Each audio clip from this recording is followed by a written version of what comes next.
Las sociedades humanas siempre se han organizado políticamente. En los tiempos modernos, ha primado la institución de un Estado para la convivencia pacífica y la defensa de sus ciudadanos. Pero primero, hablemos de qué se entiende por Estado.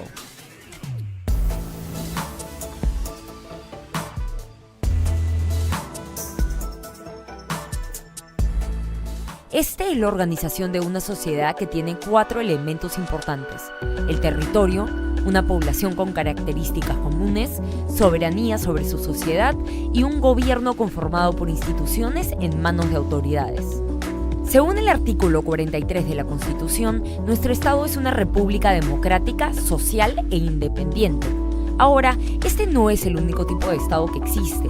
Están los estados federales como Estados Unidos, en los que a pesar de ser un solo estado, cada territorio delimitado mantiene cierta autonomía, como legislar, establecer impuestos o manejar su seguridad. También existen monarquías constitucionales y parlamentarias, como por ejemplo el Reino Unido. Pero hablemos de nuestra definición de Estado.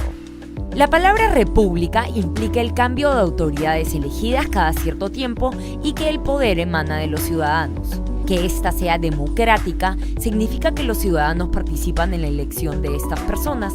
En nuestro caso, estamos en una democracia representativa, es decir, los electores no toman las decisiones directamente, sino que escogen a representantes para que tomen decisiones en su nombre. A cambio, los elegidos tienen la obligación de respetar la ley, los derechos humanos y las libertades que permiten mantener nuestro sistema político. Es decir, no pueden hacer lo que les plazca ni romper las reglas de juego.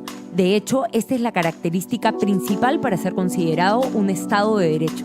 Cuando hablamos de un Estado soberano e independiente, significa que dentro del territorio peruano no hay nivel más alto de poder y a nivel internacional tampoco estamos subordinados a ningún otro Estado.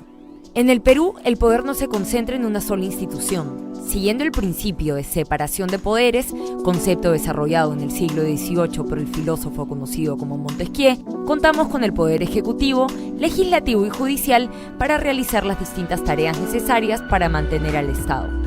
A ellos se suman otros 10 órganos como el Tribunal Constitucional, que contrario a lo que se piensa, no es parte del Poder Judicial, que son llamados organismos constitucionalmente autónomos. Estos funcionan con completa independencia de los poderes mencionados. Además, tenemos a los gobiernos regionales y locales que tienen autonomía para resolver asuntos dentro de su competencia. Esta división es muy importante, pues a pesar de que el presidente es considerado el jefe de Estado, los distintos poderes intentan lograr un equilibrio contrapesando las responsabilidades y obligaciones de cada uno. Sin un monopolio de poder, podemos evitar situaciones autoritarias que no respeten los derechos que nuestra Constitución defiende. Pero hablemos un poco de cada una de estas instituciones. En esencia, el Poder Ejecutivo, encabezado por el presidente, planifica y ejecuta las políticas de desarrollo a nivel nacional. Para esto, cuenta con la presidencia del Consejo de Ministros y otros 18 ministerios que se concentran en temas específicos como por ejemplo educación o salud. Como contrapeso legislativo es quien se encarga de reglamentar las leyes emitidas. Además, puede observarlas si es que no está de acuerdo con lo aprobado. Por otro lado, el Poder Legislativo, como su nombre lo indica, tiene como fin principal debatir y aprobar las leyes. Sin embargo, también ejerce control político sobre las demás autoridades. Por ejemplo, tiene que aprobar al Consejo de Ministros propuesto por el Ejecutivo. Asimismo, pueden abrir investigaciones a autoridades, incluyendo a los jueces, y sancionarlos si es que consideran que ha habido una infracción.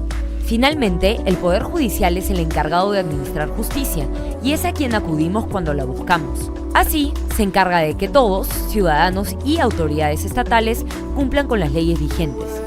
Pero, ¿para qué existe todo esto? Nuestra Constitución, texto legislativo de mayor jerarquía, asume como fin del Estado la defensa de la persona y el respeto de su dignidad. Así, pone al individuo y su libertad como el centro de toda decisión. Pero esto no sería posible sin algo llamado legitimidad. La legitimidad es, en términos simples, la aceptación y reconocimiento de los ciudadanos hacia sus leyes y su autoridad. Así, el Estado justifica su actuar en el poder otorgado y reconocido por la ciudadanía. Ahora, la Constitución no solo habla de la persona o delimita los poderes, también tiene un capítulo dedicado al régimen económico de nuestro país. Si quieres saber más sobre la relación entre estas reglas de juego y la economía, no te pierdas nuestro siguiente video.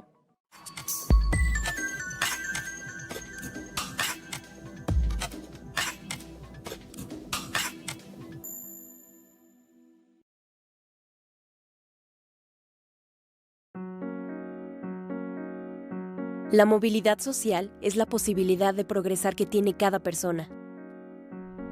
El futuro de cada quien debe depender de su talento y esfuerzo, y no de la situación socioeconómica en la que se nace. La movilidad social puede ser absoluta y relativa.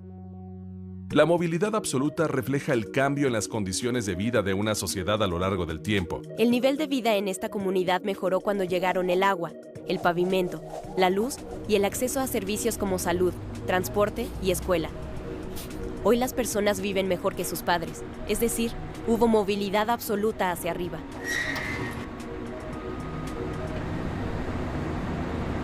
Desafortunadamente, la movilidad absoluta también puede ser hacia abajo. Por ejemplo, por una crisis económica o un desastre natural, la vida de las personas puede ser peor que la de sus padres.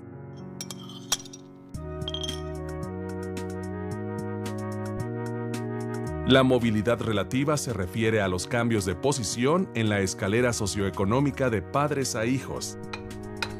Cuando Luis era niño, vivía en esta casa con muchas carencias. En cambio, Mario vivía en esta casa con mejores condiciones. Luis quería cambiar su destino, no quería quedarse en la misma posición que sus padres. Con estudio y esfuerzo, se preparó para progresar en la vida.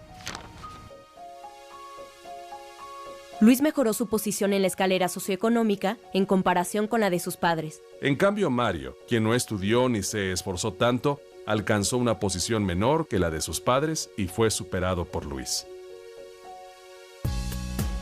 La historia de Luis nos muestra que el origen no siempre determina el destino de las personas. Para progresar en la vida y que exista movilidad social, es indispensable que haya oportunidades para todos. Así, con nuestro esfuerzo y talento, alcanzaremos nuestro potencial y lograremos movernos.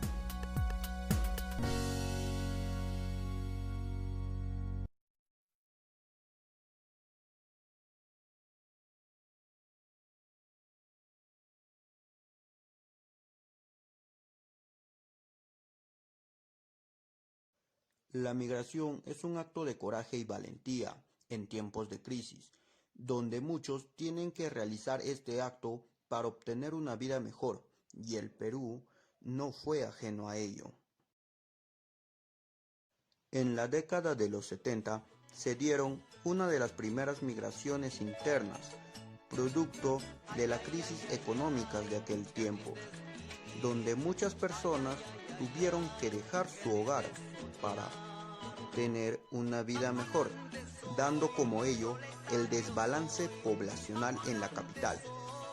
Esto produjo la creación de distritos como Pamplona, Lurín, Villa El Salvador, entre otros.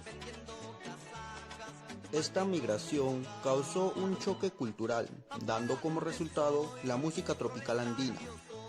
Este género fue un boom en esa época, al tener el ritmo alegre, pero con una música triste que hablaba sobre la vida de los provincianos que emigraron de los pueblos a la capital.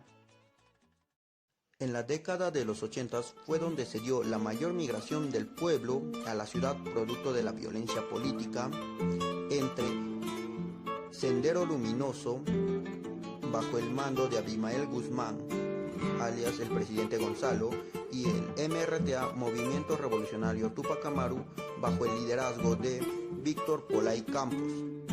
Esta guerra interna obligó a la migración de pobladores de Ayacucho, en su mayoría, a dejar su pueblo por el temor de ser asesinados por los partidarios o los militares. La migración en el siglo XXI ya no es del campo a la ciudad, sino se dio de manera inversa. La selva es una de las regiones con más alta cantidad de migración en los últimos años. En su mayoría se da por los trabajos ilícitos como la minería ilegal. En el 2020 la migración se dio producto de la crisis sanitaria que vive el Perú y el mundo, donde las personas de las ciudades regresaron a sus pueblos para poder sobrevivir a la crisis económica que también enfrentamos producto de esta pandemia.